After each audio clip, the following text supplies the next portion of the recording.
Hey guys, I am Max and I appreciate you tuning in for this product review. Before we dive right into the review, I want to let you know about my 4 award-winning bonuses that you will get if you decide to grab a copy of this product through the first link in the description below. Bonus number 1 is Done For You Social, which is a program that is all about traffic generation through social media, and the best part is that we have actually done all the work for you. We literally give you a done-for-you social media business in a box with this bonus. Then we've got bonus number 2, which is AI Prodigy, a program in which we teach you how you can generate unlimited laser-targeted traffic in any niche by having artificial intelligence run a profitable YouTube channel for you. In bonus number 3, Cash Prodigy, we show you many different ways of how you can crush it online using AI, even if you have never made a single dollar online before. Last but not least, bonus number 4, Fiverr Rocket. One of the things that you need to do as a successful online entrepreneur is building multiple online income streams. And in this program, I will teach you how you can sell high in-demand services to hungry clients without you having to have any skills at all. And yeah, these 4 bonuses will give you everything you need to become a full-time online entrepreneur. And they separately are valued at several $100s, and they're still making daily sales, but they're yours for free when you purchase the product through the first link below this video. Your bonuses will be conveniently delivered to you within the Warrior Plus, JVZoo or ClickBank platform upon your purchase. I also want to extend an exclusive offer. For those of you who want to elevate their online income, I have a mentorship opportunity that could help you scale your earnings to $10,000 a month. If this is something of interest for you, then make sure to watch our free training webinar by clicking the second link in the description below.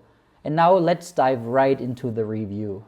I'm going to show you how to develop a complete SEO plan for 2025, and I'll walk you through each part of an effective SEO campaign from beginning to end. And this is normally what you'd pay an SEO consultant or agency thousands of dollars to do for you. But today I'll be sharing it for free. So just follow my process and you can improve your SEO performance on your websites or your clients' websites. I'm Nathan Gotch, the founder of Rankability and Gotch SEO Academy and author of The SEO Entrepreneur. I've led hundreds of successful SEO campaigns over the last decade, and my work is featured on SEMrush, Ahrefs, and Search Engine Journal. So please like this video to show me you're excited, and let's get right into it. All right, so the first step in this process is to download your existing keyword profile. So just go into a tool like SEMrush or Ahrefs, and then go to organic research. And in this case, I'm just going to go to positions, and then I'm going to go ahead and export all of the existing keywords. And really, you want to try to export everything. If you have a massive keyword profile, like this is only about 10,000 keywords here, I can export this pretty easily. But let's say you had 100,000 or more,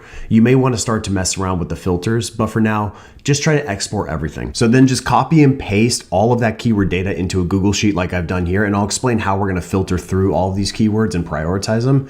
But the next thing I want to do is actually do one more keyword research process, which is doing a keyword gap analysis. So you can actually click on the competitors tab, and sometimes this is accurate for finding your true competitors, but sometimes, like in the case of my website, I'm ranking for a lot of YouTube related stuff as well. So, these are not really my direct competitors. So you may have to do some additional research, but once you know who your competitors are, go to the keyword gap. And we're going to go ahead and enter the top competitors that we're up against. So in this case, I'm just entering these competitors because they have the biggest keyword profiles in the SEO industry. And I'm going to go ahead and just click compare. And then once that's done, click on position, and then you're going to go to competitors and do top 10. So now at this point, you're left with just the keywords where your competitors are ranking in the top 10. Now, we don't really want to look at the ones where we're kind of competing. We want to look at the ones where they actually have keywords that we aren't even competing with at all. And what this indicates is that we have a clear gap in our authority on these topics. So what I'll do is I'll go ahead and export these, and then we're going to add them to the sheet. Okay, so once you've downloaded the report, just go ahead and paste the data in here. Once again, there's going to be 3 columns that I've added, and I'll be talking about what those are, but just go ahead and paste that data in here. And now we're going to go back to the existing keywords, and we're going to filter through these first, and then we'll move on to the untapped. Okay, so when you're looking at this data, it might feel a little overwhelming, but I can promise you it isn't.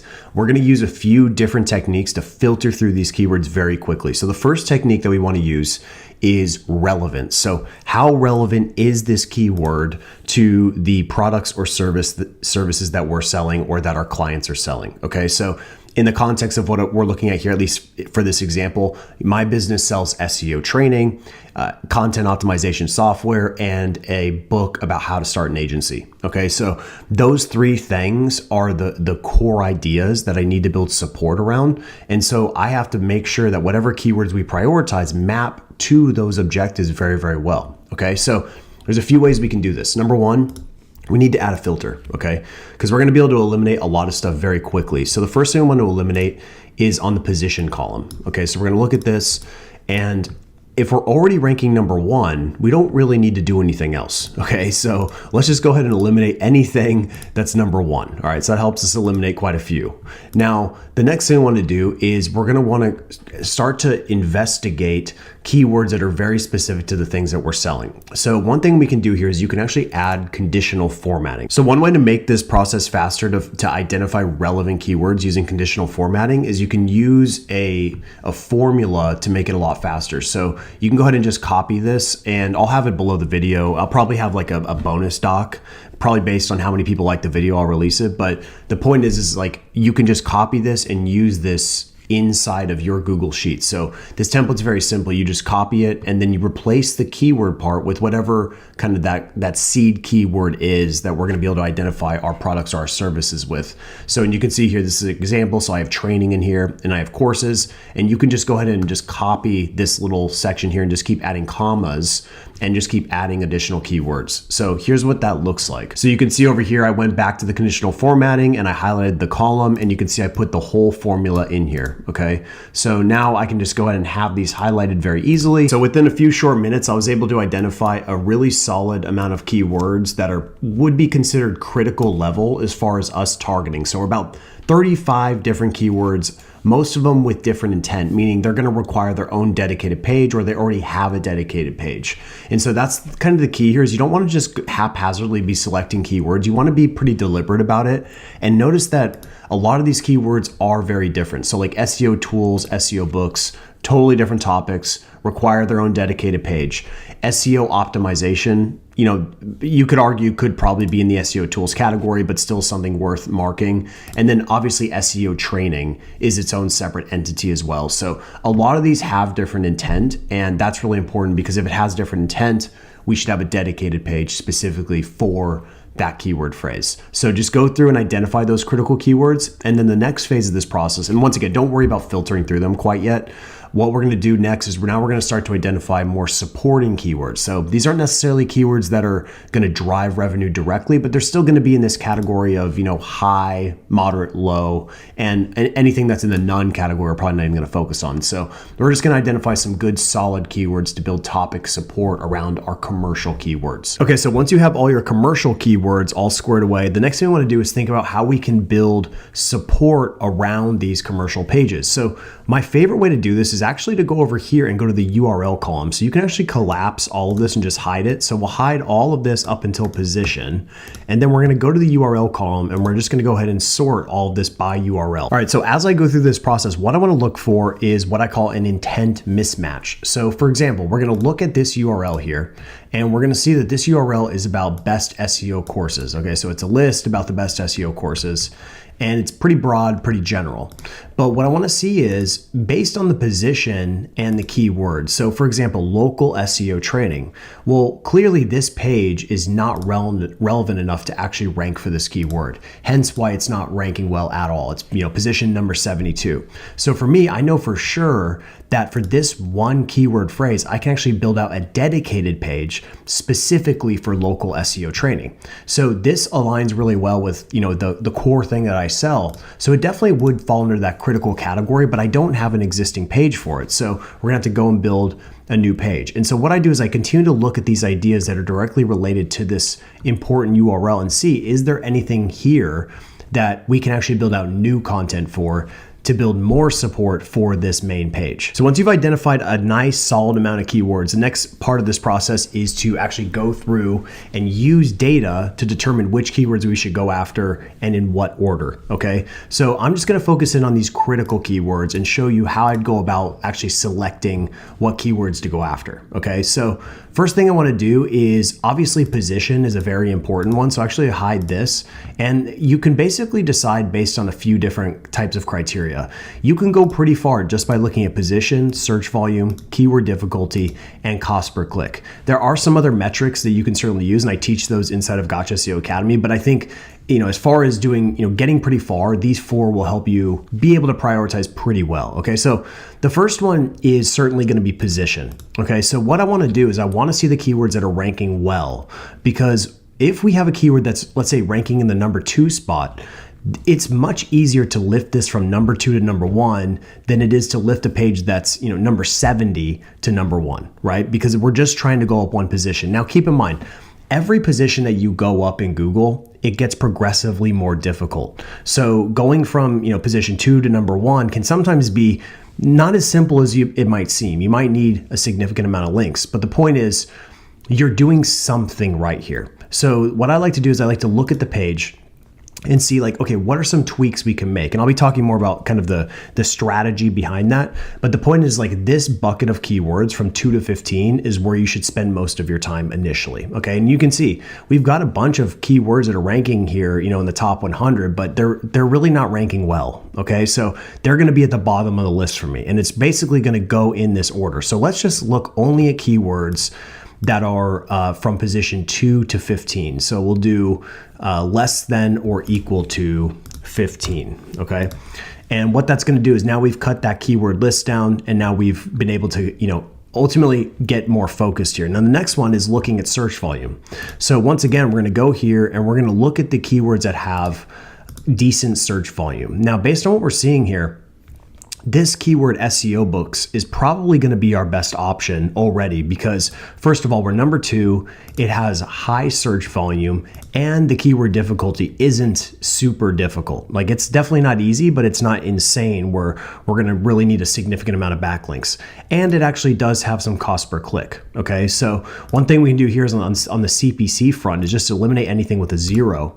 And the reason is because if advertisers aren't willing to pay for that keyword, there's a good chance it's probably not that valuable, okay? That's not always the case. Sometimes it could be untapped, but for the most part, when we're trying to filter through keywords, you're probably better off sticking with keywords that actually have quantifiable advertising demand, okay? So what we're left with is already, just very quickly, we're left about 11 keyword phrases, okay? So we got through those very, very fast.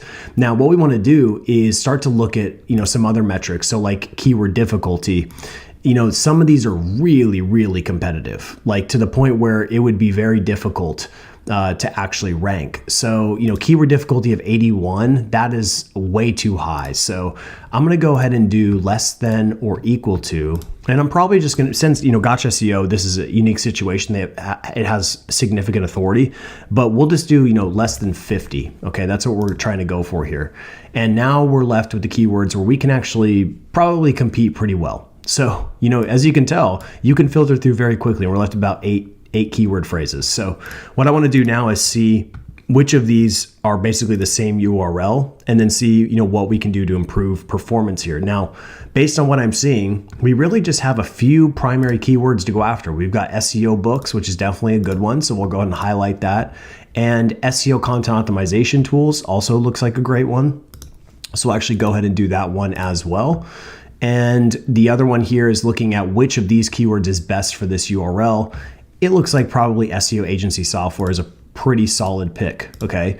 And then finally, looking at this, it looks like starting an SEO agency is also really good, and St. Louis SEO agency. So based on this, it looks like we've got, about 5 keyword phrases and 5 unique pages that we can focus on right away. And we know that we're going to get a really good return on investment for, these particular pages. Okay. So that's how you go about it. You really want to start to just break that list down and get so granular. And remember, at the beginning of this, I had 10,000 keywords, and now I broke it down to basically 5 and 5 unique pages. Okay. And keep in mind, this doesn't mean we're just only going to do these 5 keywords and 5 pages, but this is how we can start to prioritize what we're working with. So next thing we want to do is run what I call a ranking diagnosis. So essentially what this is a checklist that you can follow to determine what are those core variables that are holding this page back from being number one in Google, okay? Because if you're not number one, there is something that is wrong. There's something that is off. So I'm gonna go through this checklist and then I'll show you kind of where this ended up. All right, so far we have one failing mark that we can go ahead and improve on. And now we're finally at the most important section here, which is on the backlink front. And this just is another good example of showing that you can literally do everything right, at least to, from a, let's call it a subjective and objective point of view using data, and still not quite be where you should be. And one thing to consider too is also like, have you given this page enough time to actually get to the position that you want to get to? So for example, this page is relatively fresh. It was published in September. So it's certainly not brand new, but it's still pretty fresh. And if you look at most pages that are ranking well on Google, you're going to find that most of them have been around for quite some time. I think the average page ranking on Google is like 3 years old. So if you've only given your page about, 2 or 3 months to get going, you're not really giving it enough breathing room to ultimately perform. So with that in mind though, we definitely want to start to narrow some gaps. So we've narrowed a lot of gaps here. We've done a decent job, but the main thing we have to study now is on the backlink authority level. Okay. So what I do is I just go ahead into SEMrush, search the primary keyword, and SEMrush has a new feature where you can actually have them see your like potential rank.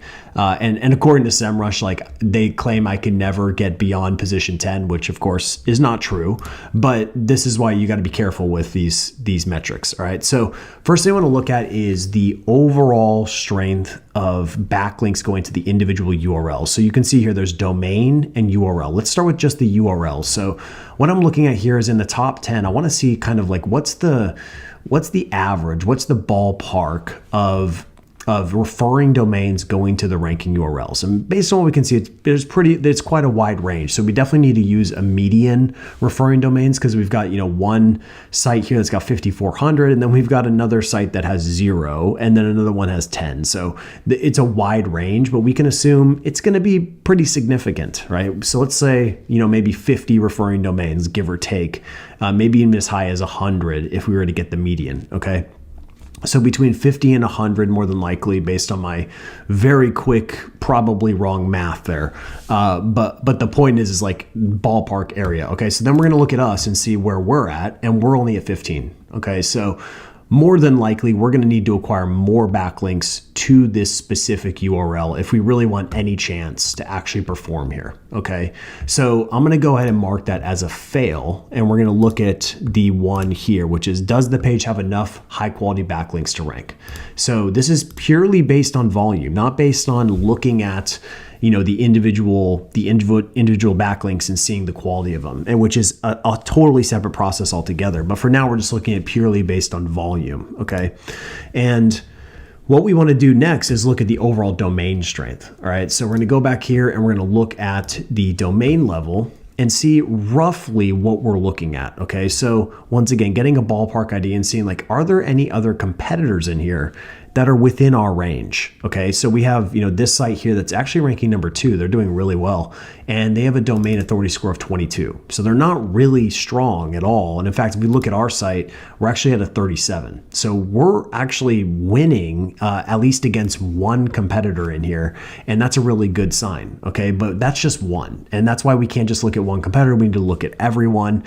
And on average, or even if you were to use median in this case, we are losing. Okay, so our site is simply not strong enough to rank for this. Okay, so if we are able to rank for it, it's actually going to be an anomaly more than anything because our site is just simply not strong enough. So already I have enough information to ultimately determine that we're just going to need more backlinks. Okay, and I actually marked this as pass, which was not correct. These are all fails. Okay, so it's very clear here that we're going to need to go and acquire more referring domains. That's really, really important. And I'll be talking later on, maybe in this video, and I also have a dedicated video about this as far as link building. But one of the things I would definitely be investigating to narrow this backlink gap is looking into a service for digital PR. And this is a new service from Search Intelligence. And before, I think their minimum retainer was much higher. So we'll go to Search Intelligence and we'll search for them.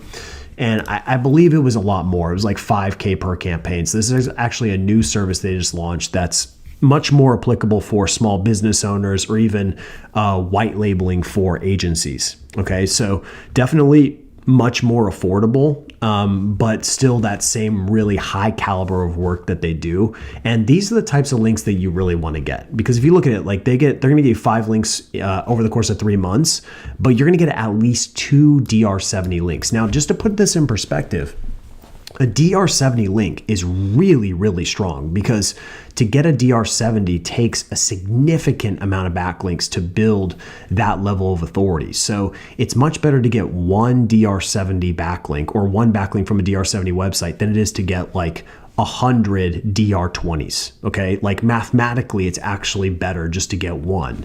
So this is why I wouldn't view this as like, oh no, it's only 5 links, because you're getting like insanely powerful links, as you can tell based on their portfolio results. So definitely recommend checking them out if you're trying to narrow any backlink gaps that you have. And I'll also be showing a couple techniques you can use here very soon in this video as well. But if you're interested, just go to digital.pr to learn more about their services. All right, so this ranking diagnosis process I just walked you through is really designed for an existing page, a page that's already doing decently, and you're trying to figure out what are those variables that are holding it back. It should really be a page that has some age associated with it. So even like this one here that's only a few months old, I probably wouldn't have done this in most cases. It's usually best designed for a page that's, let's say, 4 to 6 months old and is still not in that #1 spot. Okay, that's really what it's designed for.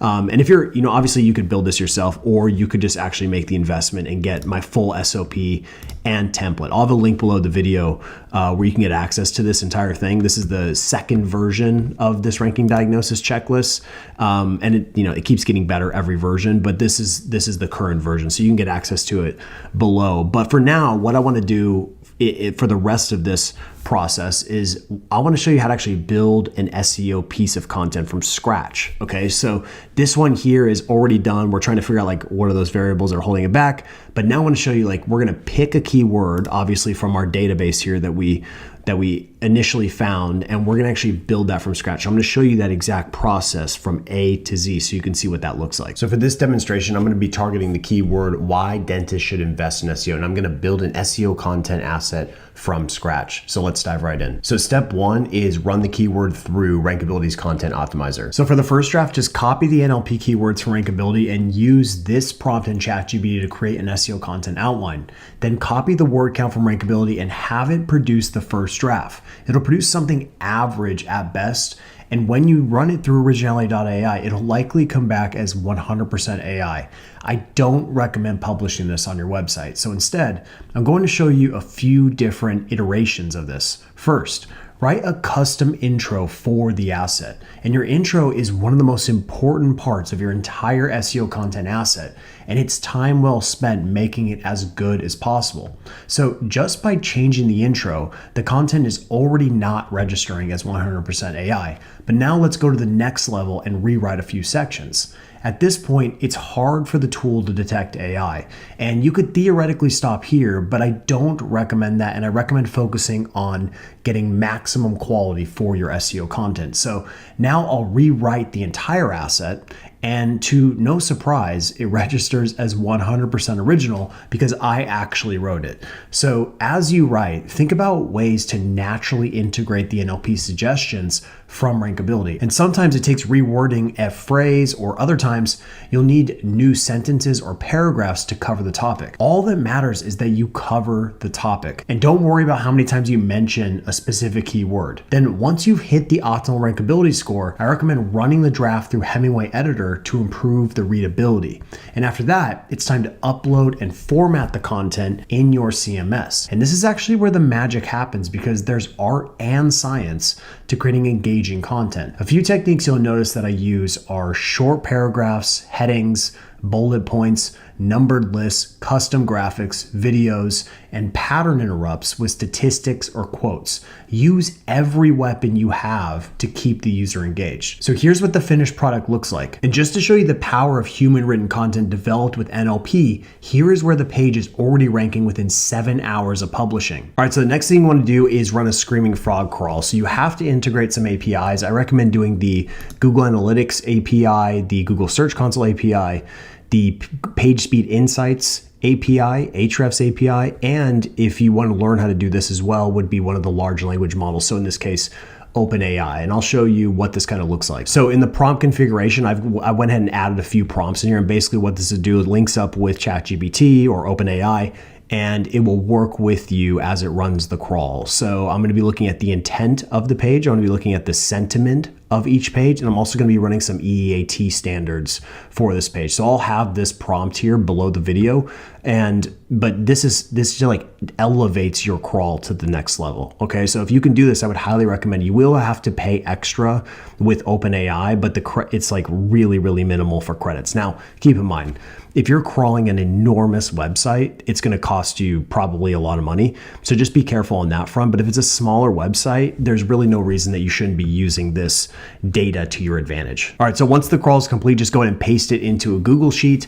And there's so much to digest here, and we're obviously not going to be able to cover it all. And I have a dedicated portion to this whole entire process inside of Gotcha SEO Academy, but I'm going to give you some of the like really heavy hitting points here that we can attack. And there's a couple things I want to look at. Number one is the 404s. Okay, these are really, really important because I want to see if any of these 404s have existing data associated with them. So we're going to go over here and I want to see a few things. Number one, do any of these 404s actually have internal links going to them? Okay, so right away we see that these 404 pages actually have 35 internal links going to them. So we would want to go and find where those are, and we would want to update those links, because ultimately that just means that we have broken links on our site. Okay, now we're going to go over here, and we also want to see, is there any data associated with these particular URLs? And there is. I got a few 404s that actually do have traffic and do have some events associated with them. So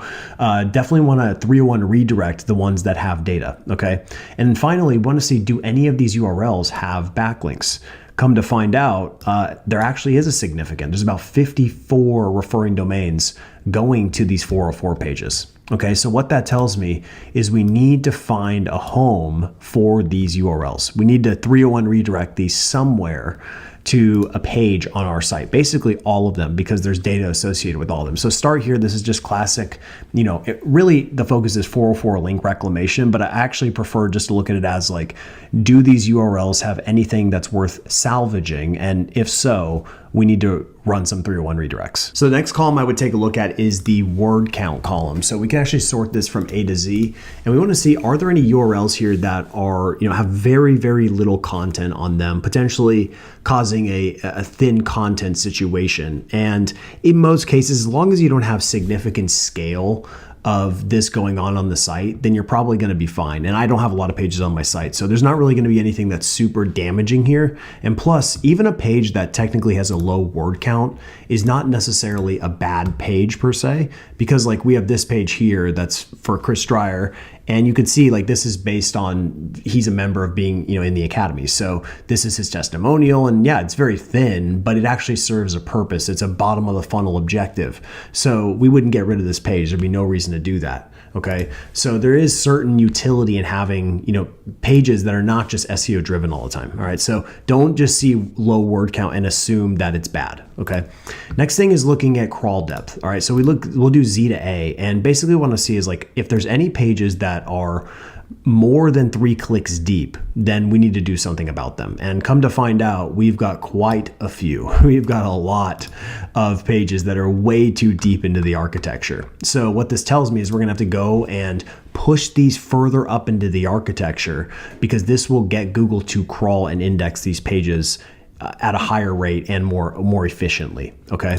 Next one is unique in links. This is the quantity of internal links that are going to any given URL. So if we look at this, we just, once again, we'll go A to Z. And for me, if there's less than 5, I'm probably going to mark it. Okay. So if there's less than 5 internal links, I'm going to go ahead and mark it as red, because what this implies is that these pages don't have a lot of internal link coverage, which is also sometimes a symptom of having a weak topic authority situation. Okay, so maybe these URLs just don't have a lot of topic support, so we need to build more support around them. Okay, keep going down the list. There's obviously many other things we can look at, but I'm going to skip through a few of these. The next one I want to do is look at the data. All right, so what we're going to do here is we're actually just going to sort this, and we're just going to look at blanks, And we're going to see pages that do not have any traffic and pages that do not have any impressions. Okay. And these are like prime time pages that we need to consider thinking about if we should do anything with them. Okay. And, in my situation, I don't really have a whole bunch, but in other situations, you're going to find there to be a lot more. Okay. So keep in mind that just because a page has poor signals, it doesn't mean that it like necessarily needs to be deleted per se, but it just means maybe it needs to be re-optimized. So a page like this in particular, I would probably highlight this whole row because, we have this SEO Jobs Seattle page. And we need to figure out why this page is not performing well. Now, based on what I can see right away, it's probably just really outdated. Okay, really outdated page, needs to get a little facelift, a little upgrade, and this should certainly help it get a lift. Okay, so this is what we want to do. We want to look at these pages and see like why are they not performing well, and then see if it's even worth attacking in the first place.